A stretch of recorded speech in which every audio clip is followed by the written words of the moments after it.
عليكم ورحمة الله تعالى وبركاته. أهلا وسهلا بكم في قناة الدكتور، معكم مدام مريم الجزائرية. أرحب بجميع طلبة سنة ثالثة ثانوي. النهاردة هناخد مع بعض الوحدة الثانية بعنوان لو كلوب دي غورمون. لو كلوب دي غورمون، لو كلوب بمعنى نادي أو مجموعة شباب، مجموعة ناس، مجموعة أشخاص. أما غورمون ممكن تيجي بمعنى أكول كثير الأكل، شره يعني يأكل بكميات كبيرة، أو ممكن تيجي بمعنى شخص راقي أثناء تناول طعامه، عنده حس التذوق عالي وبيستمتع أثناء تناول طعامه، يعني مش بياكل أي أكل والسلام. ونبدأ مع بعض بأول درس في الوحدة الثانية بعنوان parler des aliments et des boissons، الكلام أو الحديث عن المأكولات أو الأطعمة والمشروبات.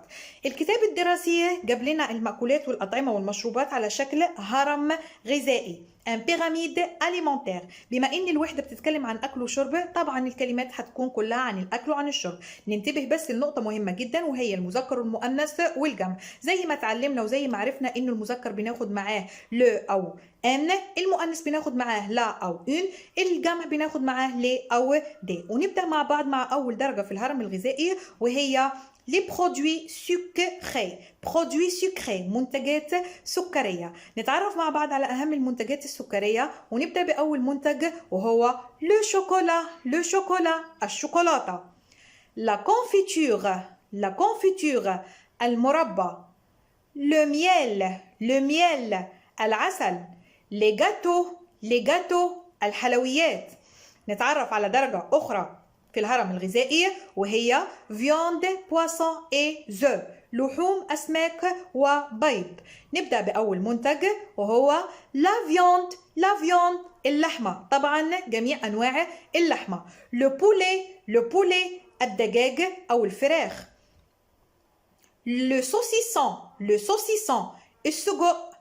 le poisson، السمك. les œufs، البيض. les crevettes، الجمبري. les huîtres، المحار. نتعرف على درجة أخرى في الهرم الغذائي، وهي produits laitiers، منتجات الألبان. نتعرف مع بعض على أهم منتجات الألبان، ونبدأ بأول منتج معانا وهو le fromage، الجبنة، طبعا الجبنة بجميع أنواعها. le yaourt، الزبادي. le lait، اللبن. نتعرف على درجة أخرى في الهرم الغذائي، وهي légumes et fruits، خضار وفواكه. ونبدأ بالخضار. نبدأ مع أول نوع من الخضار وهو la carotte، الجزر. la pomme de terre، البطاطس. la laitue، الخس. le concombre، الخيار. la courgette، الكوسة. les haricots verts، الفاصوليا الخضراء. نيجي دلوقتي نتعرف على الفواكه، ونبدأ بأول فاكهة معانا وهي les raisins، العنب. les pommes، التفاح. les fraises، الفراولة. les ananas، الأناناس. les oranges، البرتقال. les avocats، فاكهة الأفوكادو. les bananes، الموز. les mangues، فاكهة المانجا. نتعرف على درجة أخرى في الهرم الغذائي، وهي produits céréalières، نقصد بها منتجات القمح والذرة والحبوب والبقوليات وما إلى غير ذلك. نبدأ بأول منتج معانا وهو la baguette.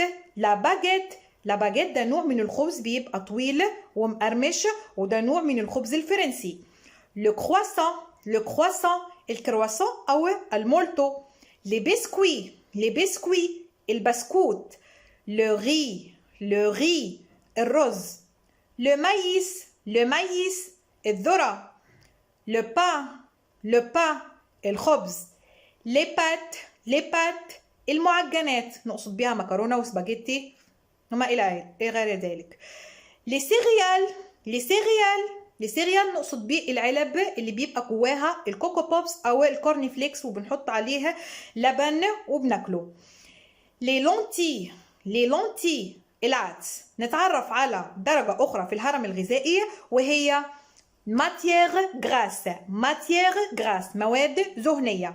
عندنا منتجين من منتجين من المواد الدهنية، وهي أول منتج معانا هو الزبدة لو بوغ بنقصد بيها الزبدة الصفراء أو السمنة.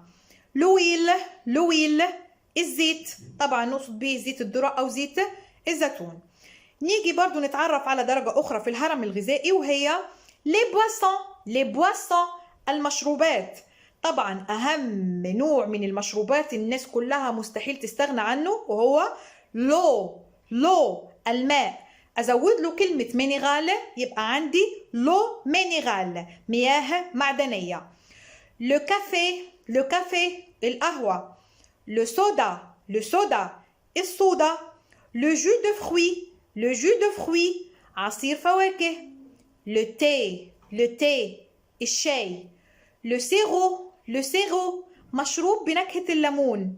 لو ديابولومونت مشروب بنكهة النعناع.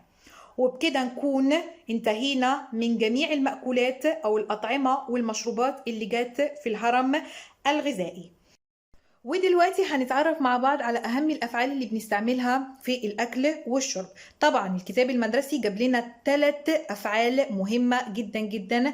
نبدأ بأول فعل وهو le verbe manger يأكل.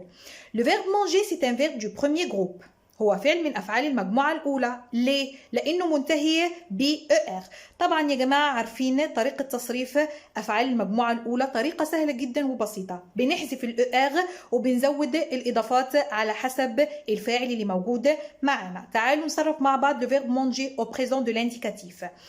Je mange, tu manges, ES, il ou elle, on mange, nous mangeons, EONS. وقفة صغيرة بس هنا يا جماعة. الأو ده اللي قبل الأو ان اس أنا حطيته قبل الأو ان اس ليه؟ علشان أتفادى نطق الجي عشان لو شلته هنطق وأقول مانجا. هنا غلط وخطأ، طبعا هرجعه وأقول مانجا أو ان اس. Vous mangez EZ il ou elle avec S mange ENT.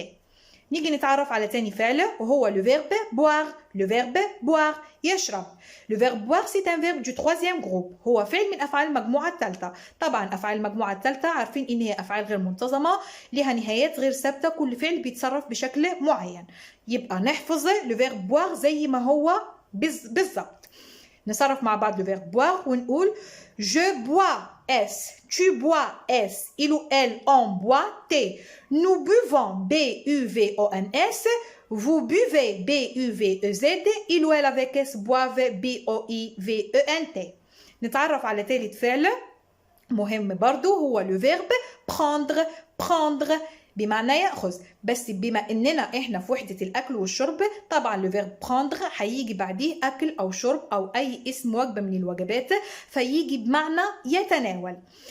Le verbe prendre c'est un verbe du troisième groupe. هو فعل من أفعال المجموعة الثالثة. طبعا هيتصرف ويتحفظ بالشكل ده. Je prends S, tu prends S, il, elle, on prend D. Nous prenons P-R-E-N-O-N-S. Vous prenez P-R-E-N-E-Z. Il ou elle avec S prennent P-R-E-N-N-E-N-T. وبكده نكون خلصنا أول جزء من الدرس. أتمنى إن الفيديو يكون عجبكم. لو عجبكم الفيديو اعملوا سبسكرايب للقناة، لايك وشير، ومش تنسوا تفعلوا زر الجرس علشان يوصلكم كل ما هو جديد في مادة اللغة الفرنسية. كانت معاكم مدام مريم الجزائرية وشكرا.